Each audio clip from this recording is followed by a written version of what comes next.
இப்போ இந்த ரிசல்ட்டில் என்ன பார்க்குறோம் அப்படின்னாப்பா, the characteristic of an integral domain is either 0 அல்லது ப்ரைம் நம்பர் அப்படின்னு. இது 1 வேர்ட்லையும் கேட்பாங்க, 7 மார்க்லையும் கேட்பாங்க. அப்போ ஆர் வந்து இன்டெக்ரல் டொமைன்னா என்ன அர்த்தம்? அதில் 11 ப்ராப்பர்ட்டி இருக்கும். அதாவது 1 to 7, அப்புறம் 11வது ப்ராப்பர்ட்டி. 11வது ப்ராப்பர்ட்டி என்ன இருக்கும்? ஏபி ஈக்குவல் டு 0ன்னு வச்சுக்கோங்க. அப்போ ஏ ஈக்குவல் டு 0 அல்லது பி ஈக்குவல் டு 0. சார் அப்படி இருக்குமா சார் அப்படின்னாங்க. ஆமாப்பா இருக்கும்ப்பா. சப்போஸ் இது Z6ன்னு எடுத்துக்கோங்களேன். அப்போ 6 வந்து 0. இப்போ ஏக்கு 2 பிக்கு 3 ரெண்டுமே நான் ஜீரோ. 2 நான் ஜீரோவை பெருக்கிறப்ப என்ன இருக்கும்? ஒரு 0 நம்பர் வந்திருக்கும். எப்போ இந்த 0 டிவைசர் இருந்தால் அப்படி வர வாய்ப்பு இருக்குது. ஆனால் நோ 0 டிவைசர்னால் கண்டிப்பாக 2ல் ஏதோ ஒன்று 0வாக இருந்தே ஆகணும். அதான் சொல்கிறாங்க. ஓகே, இப்போ நம்மள கேரக்டரிஸ்டிக் ஆஃப் ஆர் வந்து பின்னு எடுத்துக்கிறோம்ப்பா.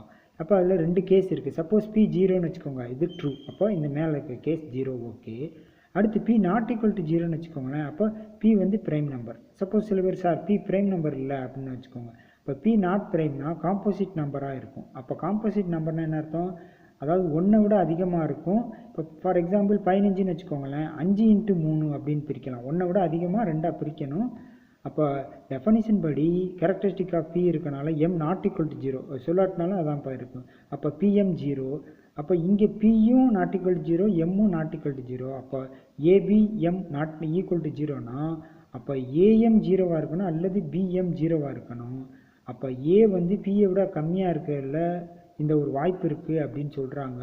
ஆனால் உண்மையில் பிங்கிறது கேரக்டரிஸ்டிக்னால் அதான் மினிமம். அதை விட ஒரு மினிமம் இருக்க முடியாது. ஸோ அதனால் இந்த 1வது இது வாய்ப்பு இல்லை.